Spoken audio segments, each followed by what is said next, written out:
So again, thanks so much everybody for being here today. We have representatives here to talk to us about the Westside Transportation Equity Study.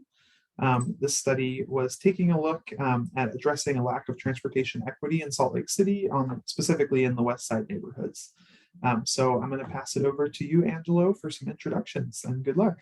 All right, thank you. So I'm Angelo Papastamos. I'm with the UDOT, our planning division. I run our program called TravelWise, and I work heavily with active transportation. And over the last year, I've got very involved with pushing equity and across the state, really, and getting people to really focus on that, and in a broad sense of equity from disabilities to seniors to disadvantaged groups, marginalized groups, etc. So when Julianne and Joe hit me up with kind of moving our project that we had out in the West Side into more of an equity focus, we all just talked about it and decided that's a great idea. So that's kind of how we started this Westside Transportation Equity Study. So Joe Taylor has been with us since day one of Salt Lake City, and Tim Sullivan, Township and Range. So they'll introduce themselves as they speak on the. I'll start off and talk for a little bit, and then Joe will introduce himself, and then Tim will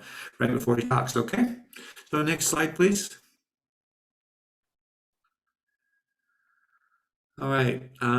So like I say, I run the TravelWise program, and it really was.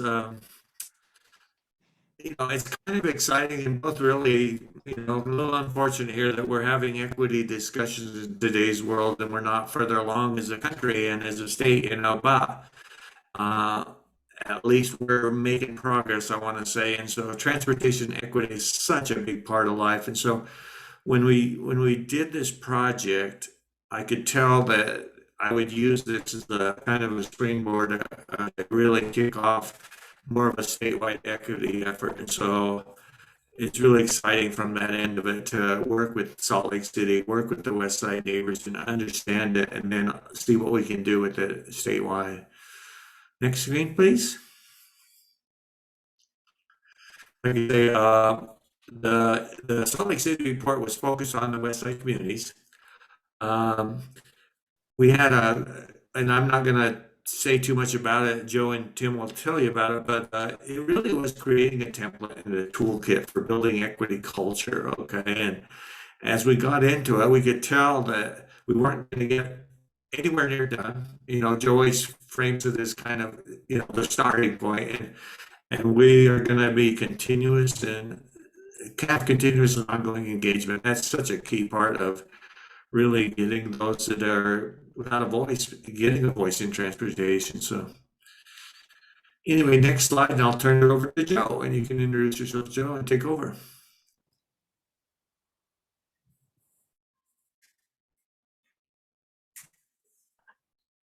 Thanks, Angelo. I think I know most of you. I'm Joe Taylor. I'm a transportation planner for Salt Lake City. And I have the pleasure of working with awesome partners like Angelo at UDOT on cool projects like this. And let's keep going through the slides here. Let's see. Let's go to the next one. We'll get to this stuff. Awesome. This is where I was hoping we'd start. So I'll just kind of give you a little bit of sort of the philosophical furniture of what we're working with here, and then get to a little bit of kind of how we came to do this study, and then we'll get into the meat of it a little bit, and then I'll pass it to Tim, who can get into the real nitty-gritty of what the work that was done. So the basic idea here is that as transportation professionals, we create really durable, long-lasting products. These things live for decades, maybe even centuries, and they dramatically affect the lives of the people who use them, as well as the people who live near them. Transportation products, roads generally, but even down to curb and sidewalks, are designed to solve a specific problem. And that problem is based around what we measure, right? So for example, you can see a pretty good chunk of the interstate freeway system that was designed with a specific problem in mind to mobilize the United States for defense, as well as the much quicker movement of goods and services around the country, which it totally did. But it also had dramatic effects on the people who lived adjacent to these newly constructed freeways. It divided neighborhoods, it created barriers that didn't exist, and those things still exist. And the experiences of the people who live near them, are still deeply affected by this infrastructure. If you live or work on the West Side, or you spend any time in the area you can see on that slide, you know darn well that to get to downtown or the University of Utah, or any of the economic or entertainment opportunities, you are going to, at very best, have to drive under a freeway, and at worst, wait a long time for a train. So that has kind of created that practice generally of solving a big problem without much attention to the second and third order effects of the people adjacent to it, has created a history of mistrust, specifically with transportation professionals. I won't speak to kind of the larger government. But that mistrust is based on a clear, tangible fact, right? We did these things. It created barriers that affect people's lives. And that continues in a lot of ways to be how we do business. We measure a problem and then we build some infrastructure to go solve the problem. And some people lose out and some people win out, and the people who lose out tend to be the same people over and over again. I don't think that there's ever a way to get away from that completely, right? We have to do big things to solve big problems. That's a given. But I think we need to be really clear-eyed that those second and third order effects are going to have really long-lasting negative impacts on people, and we need to mitigate that as best we can, because as civil servants, we owe it to all of our communities to serve them as well as we possibly can. Now let's go to the next one, and we'll get into a little bit about the area, and then a little bit about how we got to this study. So the West Side is a nice digestible chunk of the city because it's bordered by two freeways, and it is a historically disadvantaged area, right? If you look at the redlining map, this is pretty much showing you the do not loan or area of concern. This is a place that has been historically the minority, historically the impoverished community in Salt Lake. Now that's changing, that's spreading out. But we had to start small. And so I just want to be really clear that the stuff that we learned here should be applied everywhere. But this was kind of a nice, easy, I guess, place to start. How we got to this study, when I started at Salt Lake City, UDOT and Salt Lake were working on getting together a transportation demand management association just west of this study area in the industrial West Side. That is something that I think is still a fantastic idea. But when I came in, I think it was like 4 months when the pandemic really started. And basically, once the pandemic was in full swing, none of those industrial areas had any time for us, either because they were too busy or because they were struggling to stay afloat. And so Angelo and I had a conversation. We have this great consultant time. What can we do with it? How can we pivot? This isn't working. And this was during right after the murder of George Floyd, and as kind of a racial reckoning was happening. And we said, well, let's pay attention to that and see how we can do better. And so that's what we did. And we did it with our partners at UTA and WFRC, as well as UDOT and us. So let's go to the next one.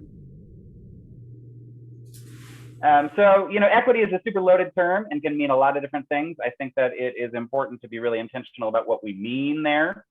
And essentially just that the sort of the built environment furniture that we live in, the existing conditions, make it so everybody's experience with the transportation system is not the same. And so if we,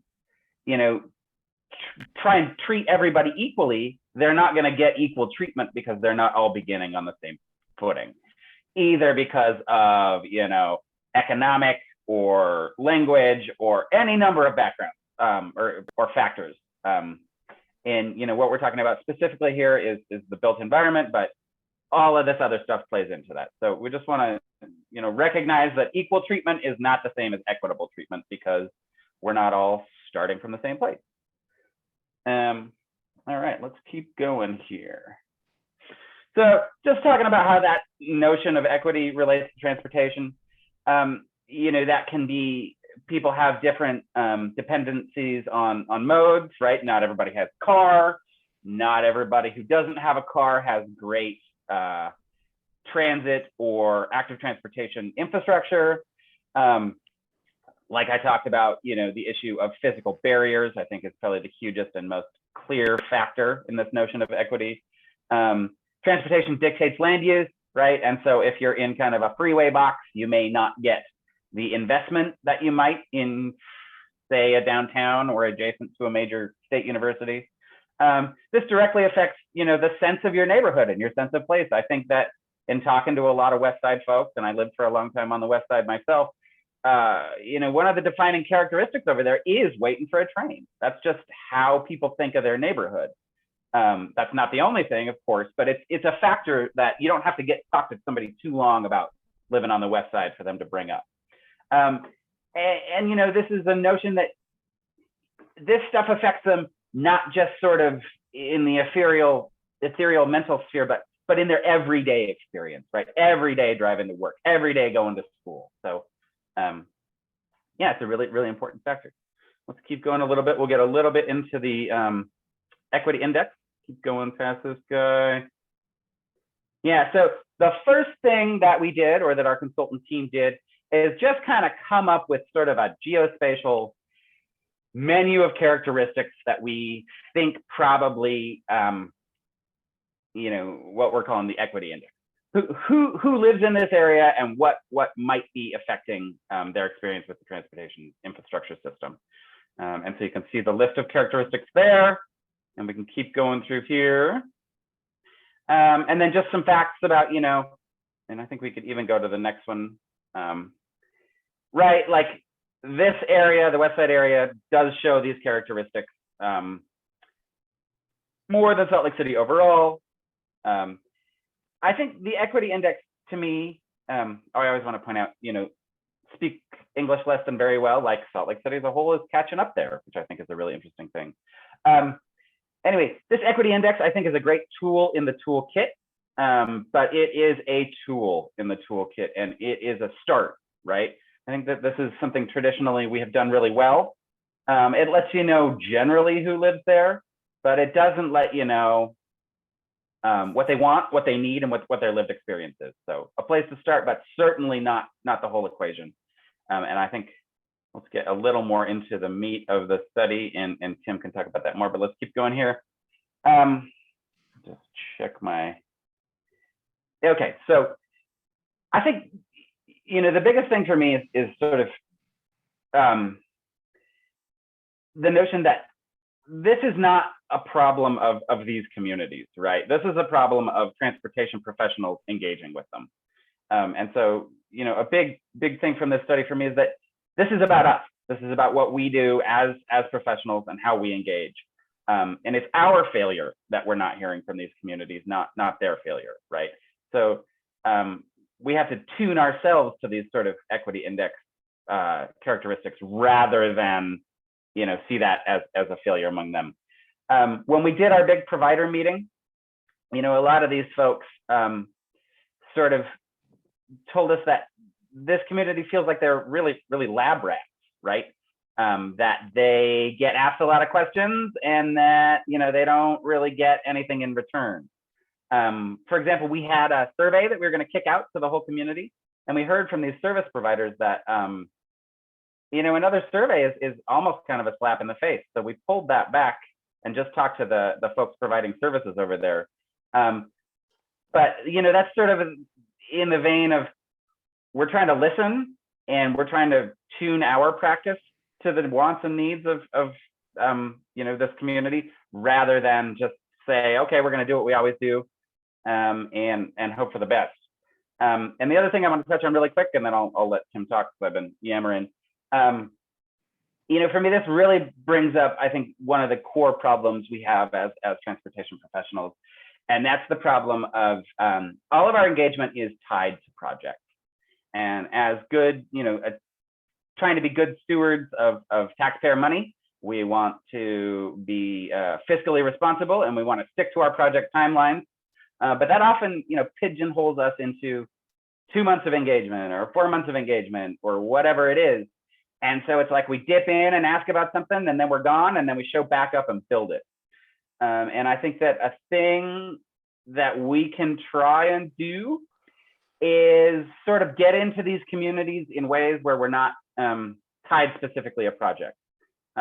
Just show up with the idea of building trust, rather than, we got this bikeway coming in, pick from this menu of things you could have on it. And we can talk a little bit later about some examples of stuff we're trying there. But yeah, that's a big part for me. And let's keep going. I think we can get into Tim's stuff here. I think I touched on most of that stuff, as well as that. So yeah, just some strategies like I talked about, trying to get away from exclusively project-based engagement, being transparent about what you're actually asking, and understanding that there's a culture of mistrust, and that's real and not something that's crazy, right? That it's based on real lived experience of these folks. And then I'll just touch really quickly, this is something that comes up over and over again, but even on this West Side, you get the same people at every meeting. And again, that's on us. That's our failure. So keep going there and hopefully turn it over to Tim. Thanks, everybody. Great. Well, really happy to be here. Tim Sullivan with Township and Range. We're a small transportation planning firm here in Salt Lake City. And it was great to work with Angelo and Joe and others on this study. Really kind of, from my perspective, a pretty unique study. And that was a lot of the challenge, honestly, is, as we got into the nuts and bolts of this, and a lot of the information and the work of transportation equity is pretty high level. It's pretty at a policy level. Some of it's a little academic. Not very much of it actually is really on the ground and addresses things at the city and especially the neighborhood scale. And so on one hand, it's a smaller area and it's focused, which is good. On the other hand, we really got to dig into some details and dig into some nuts and bolts and specificities of what we mean by equity and how it really translates ultimately to outcomes for people. And so that was really the one of the toughest parts of our job is what's the framework that we can build to translate into some really good policies, programs, projects that are gonna become, at the end of the day, good outcomes for people with a range of needs. Let's go to the next one. And so really there were some key challenges here that was facing us. I think we're as planners, we have kind of a typical process where, we want to understand the issues. We get out in the community, we get on the ground, we start talking to people. And I think a lot of what this project was really questioning our process in general and everything about kind of how we had typically gone about things. And one of the issues that Joe touched on was that, we would normally just kind of go, engage the community, especially during a time of COVID where there's no in-person engagement. So it's more of a survey online type thing. Come, fill the survey out online. Tell us what you think. What are your needs? And we just kind of pulled back a little bit on that and said, there's been too many surveys. That's kind of normally how we would go about it.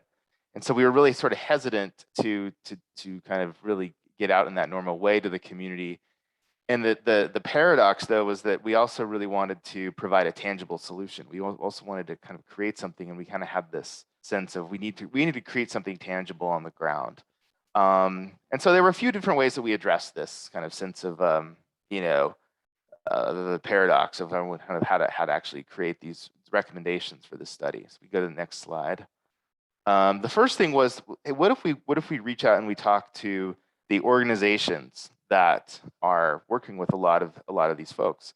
And so we had a meeting, I think it was October 2020, online, and got a range of different service providers and community organizations together and said, hey, just tell them what we're doing. We had small breakout groups, and we got a lot of really great information from these groups. If you want to go to the next slide, there's a lot of kind of like, okay, here's the key issues. There's health issues, transportation barriers is a big thing, access to jobs, finding jobs, housing is massive issue, affordability of transportation. There's some key issues that were identified, but I would say that more important is the how piece of this. If you want to go to the next slide. And this really became kind of a key part of us, is how are we going about building projects and finding information, getting feedback from the community.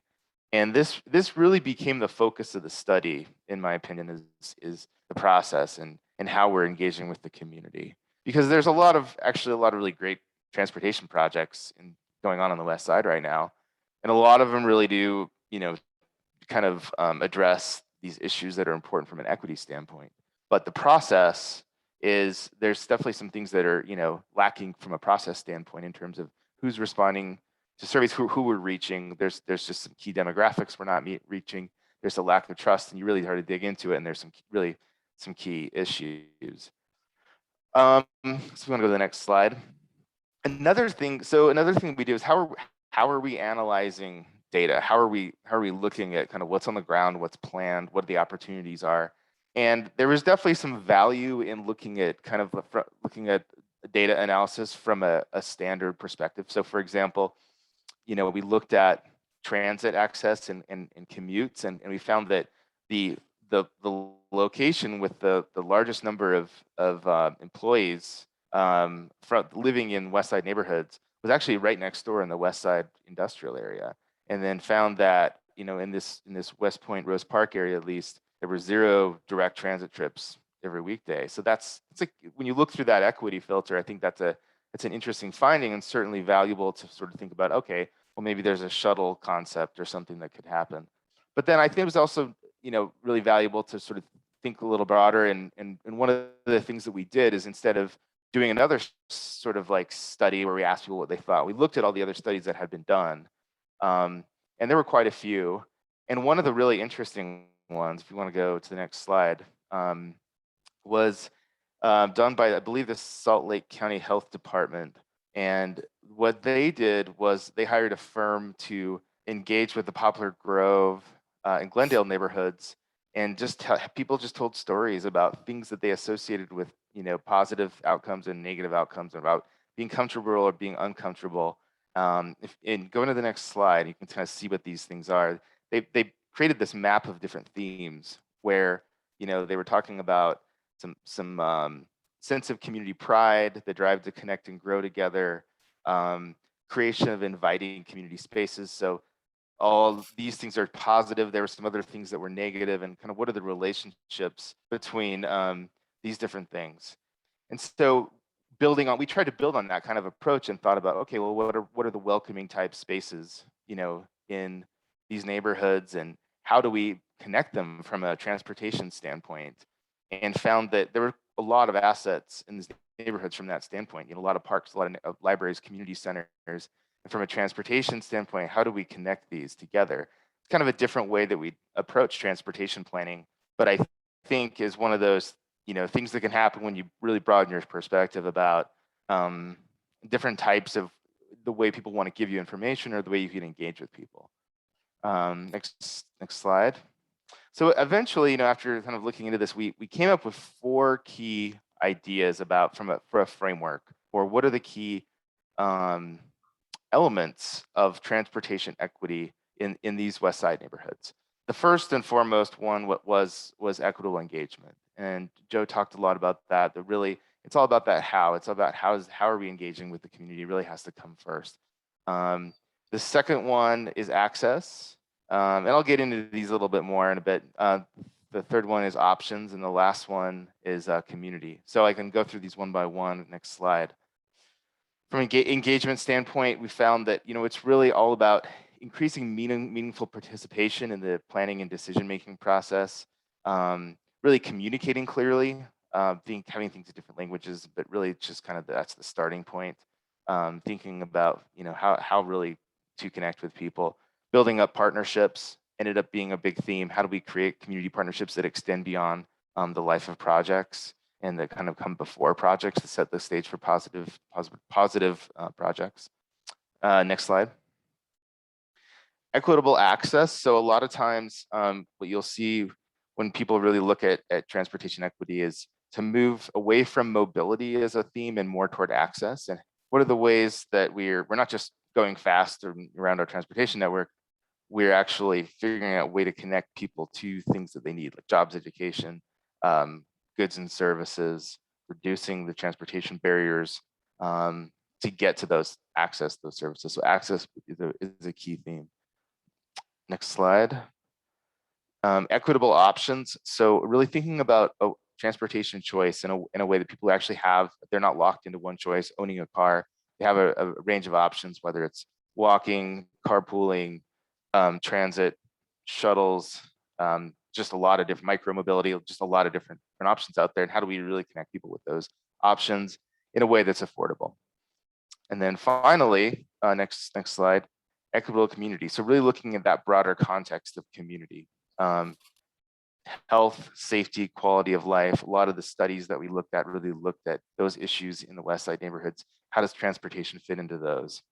And then also making sure that the investment is fair in the West Side in relation to the rest of the city. Okay, next slide.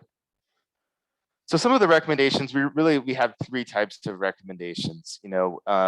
Projects was the first one. So, projects is kind of like typically where you kind of think where transportation goes to, you recommend projects. And there's sort of three different ways to think about this.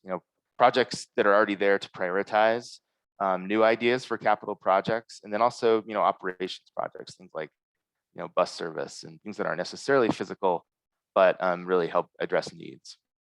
Next slide. And this is an example project concept. I mentioned that transit issue with people accessing the West Side industrial area. Really thinking about ways that could address that. And these are partnerships of different agencies in the community. They can maybe create something like a shuttle going directly to employers, and the employers could participate in creating that. So this is just an example of kind of how we drilled into specific projects that could address these equity issues, and then always thinking about what aspects of our framework and our goals those we're addressing down in the lower left-hand side. Next slide.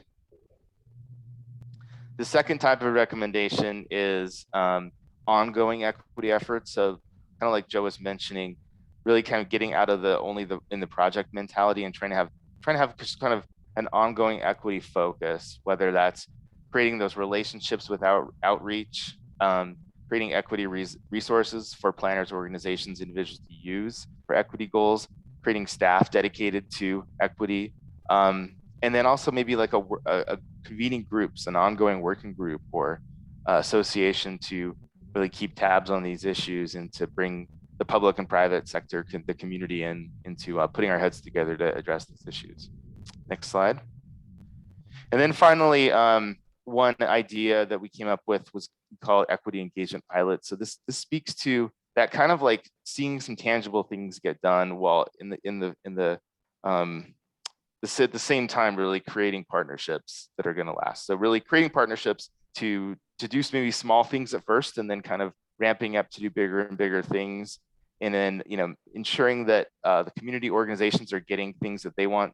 It's not like we're just asking for them to give us their time, and they're getting things that they need.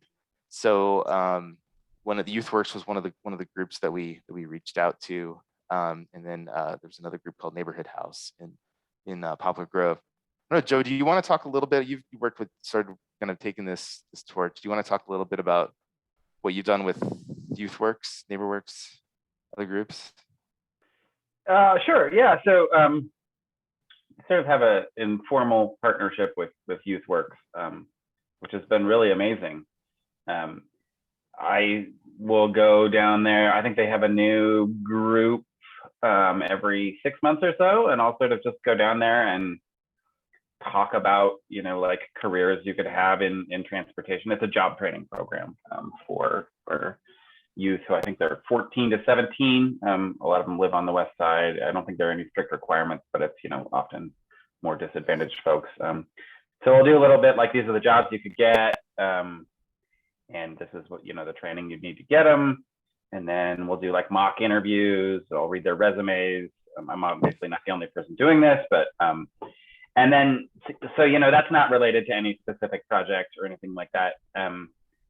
But then, you know, it'll come time to canvass some flyers, and the Youth Works kids will help me distribute flyers from around the area, which is in Rose Park. We've done that a few times. This is like the only place, you know, in government where quid pro quo is like totally a good thing, right? I show up and help them out with the stuff they need help with, and then they show up and help me out with the stuff I need help with. And I sort of had this kind of conspiracy building idea of an army of young people who live on the West Side who like know what a transportation planner does every day, and could like apply for their own capital improvement project. And it's kind of starting to bear some fruit. It's a really great, you know, even from just like a pure financial perspective, the ROI on this is incredible. You can canvas a neighborhood in an hour that would take me, you know, days by myself. And they're just great kids, and it's a fun thing to do. So yeah. Awesome. I think we've gone to the next slide. Yeah, so we think like these pilots can really kind of help. This type of work that Joe's just talked about is a great example. Really start to make these connections, start to build the trust. It's really a kernel, you know, that starts really small, but really could really grow and create that trust throughout the community. I think that we're all looking for. And it's like I said, quid pro quo, really give transportation projects a new perspective. And again, going back to those equity framework goals, you know, better access, better options, better community and engagement. Next slide. And that's it for me. I just want to take this opportunity to really thank the community members in Salt Lake City and UTA, Wasatch Front Regional Council, that all participated in this. And it's really an ongoing effort. We're just starting this effort and excited to see what can come next. So Angelo. All right, thanks, Tim. It's interesting. I think it's our fourth time that we've done this, and every time I hear and learn something that I just want to jump into, you know, the whole youth group that Joe referred to there, UDOT is really engaging, trying to go after folks and get them interested in transportation. I like the way you framed it, Joe, and, you know, a group of warriors, basically, of transportation planning warriors ready to go, you know, on the equity side. So anyway, I learned something, you know, that I want to do. So it's a fun part of this group. So moving forward, as I said earlier, we want to build on the equity engagement. I mean, Tim and Joe have hit home on the new engagement strategy needs to be ongoing, not project related. We need to get the underserved populations a real good chance to participate in decision making that really helps the community thrive.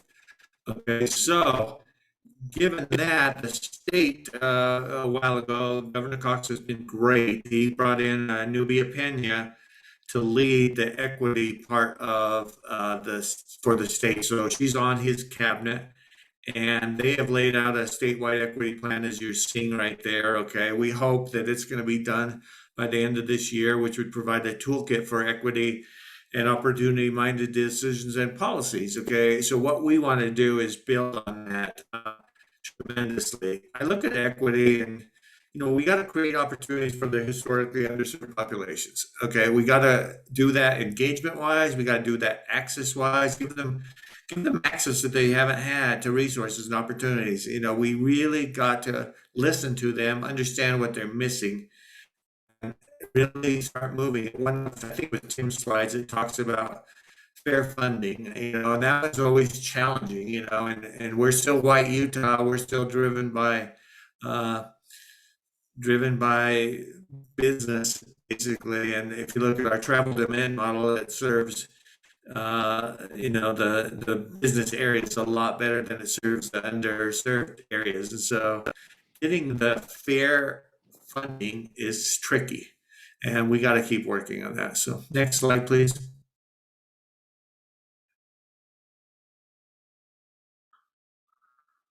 Okay, this came out of the multicultural group, and I really like it because it talks about equitable transportation networks. And what's interesting is UDOT did a quality of life framework through what was called UVision about 3 years ago, and they have some of this information, but honestly, it wasn't really discussed that much. And so when I stare at this,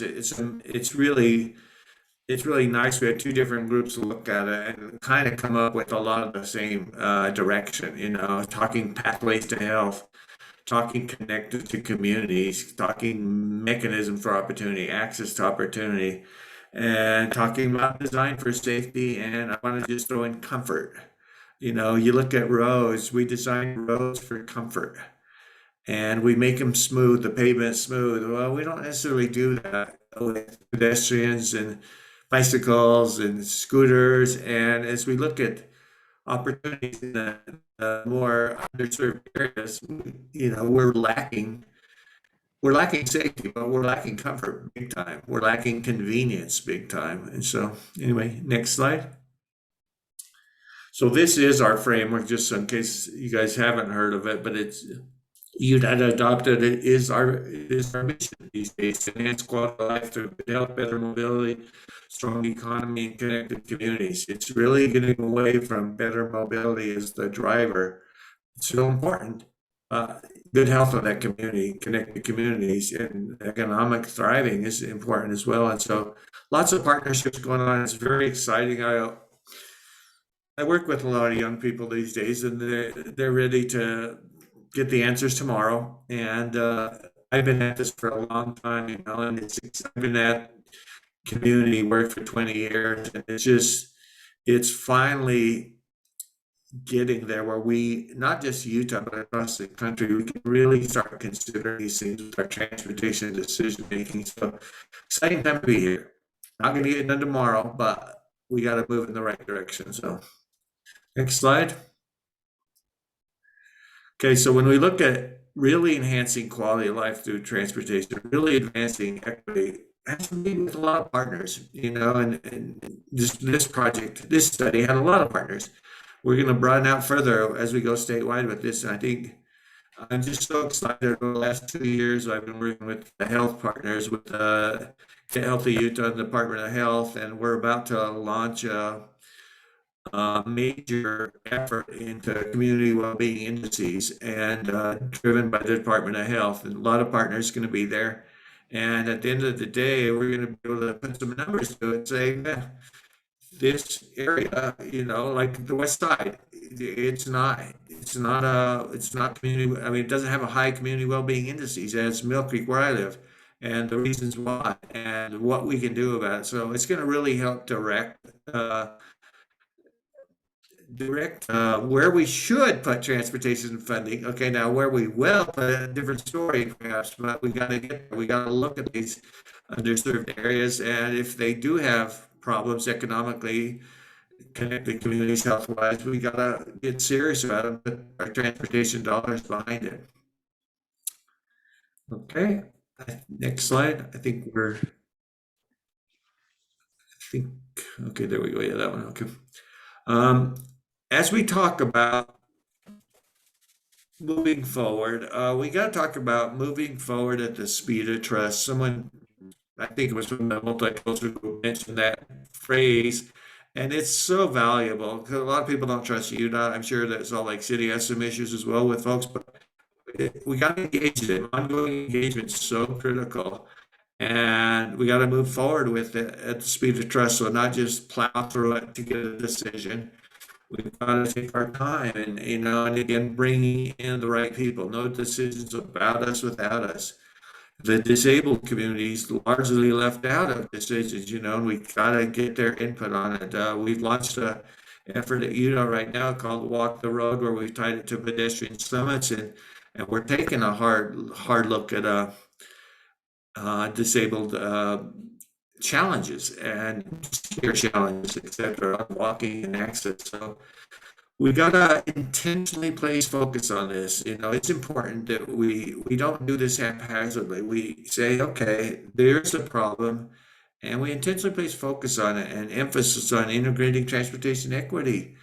It's the only way we're going to get there is really to get intentional about it. So I think there's never been a better opportunity. I know there's never been a better opportunity and really across the country. I know it's not changing the world yet. We need to get there. We've had so many systemic transportation problems that have been inequitable over the years, and we got to move in the right direction to make that happen. So anyway, very excited with what comes next on this, and very excited with all the different things going on. And I just want to thank you guys for inviting us here, and we'll just turn it over to questions now for the last 15 minutes, okay? So please feel free to ask us anything, and we'll do our best to answer. Awesome. Thanks so much, Angelo, Joe, and Tim. We really appreciate you guys being here today. So as Angelo mentioned, we have about 15 minutes left of the hour that we're opening up to questions from the group. So is there anybody in the group that has a question for the presenters?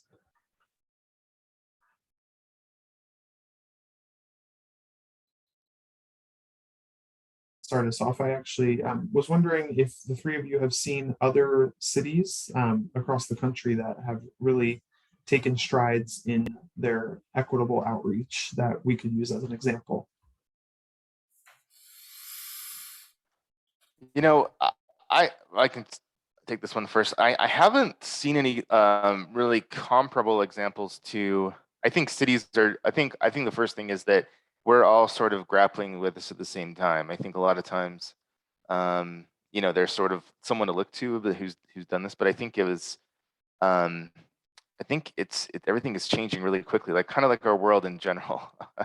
But I think we're trying to respond to at the same time, and so I think you're getting probably a lot of range of different responses, and people are grappling with it. But especially at that neighborhood level at the Westside, that was something that I really struggled to find another effort for. So for example, I found like there was a Western Addition transportation, equitable community transportation plan that the city of San Francisco had done.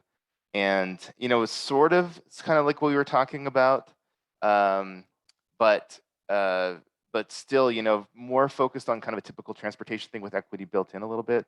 But I think more likely what you're seeing is more of a citywide policy aspect to this. And Salt Lake City is doing this. Joe can probably talk about that. I think you're seeing a lot more from a policy level than sort of an on the ground engagement level. But that's my take based on what I found.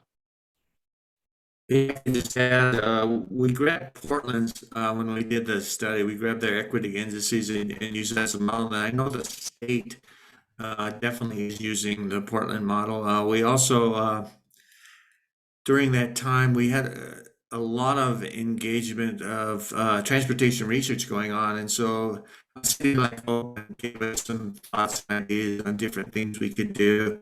Where you build an active transportation system and that you think is going to help everyone out for access to green space, but what you find out, not so much. You cut off people for daily living on getting to work, etc. So we learned lessons definitely, and I think there's a lot of great things going on in cities. We just got to spend the time and learn and see what we can use and can't. So.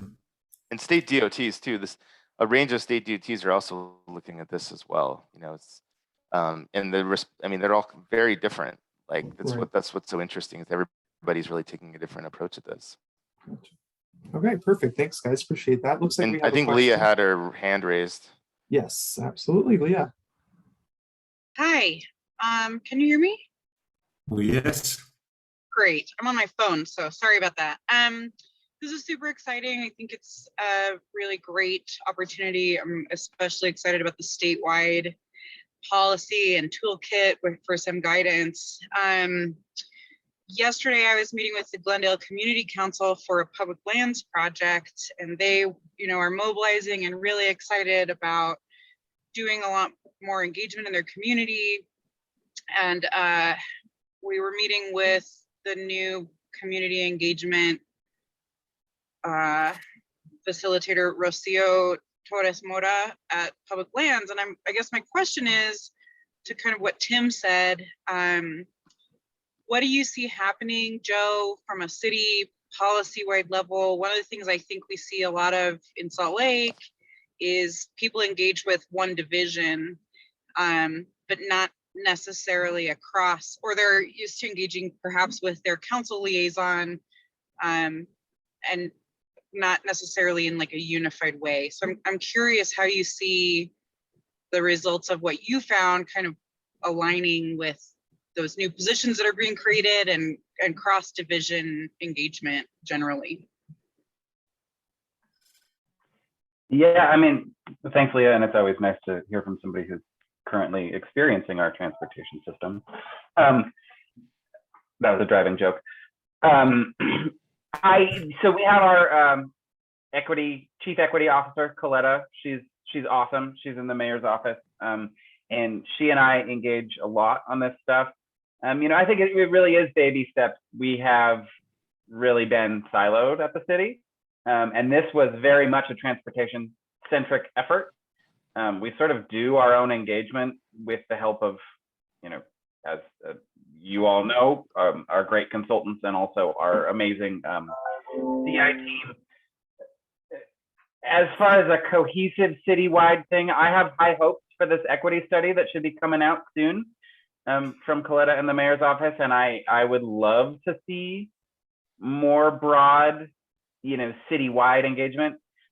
That's always tough, right? When you want to show up and talk about like a neighborhood byway or whatever, and they're like, well, yeah, but what about the police? What about trash pickup? And, it's not a great answer to say, I don't know anything about that, because they just see that you're a city person.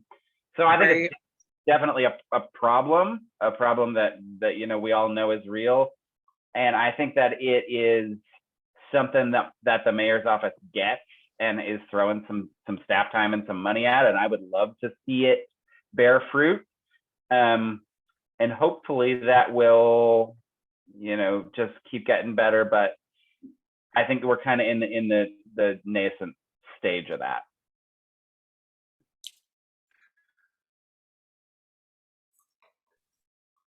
Yeah, we certainly have the same problem that you got, and we need to branch out, make sure everyone is on message and on detail with equity, and lots of efforts being done at UDOT. We've actually got leadership engaged in a 3-month equity plan from the state starting next week. Actually, so it's really exciting, the different things going on. So hopefully we can break down any silos that we have. Thanks. All right, thanks for that question, Leah. Any other questions from the group?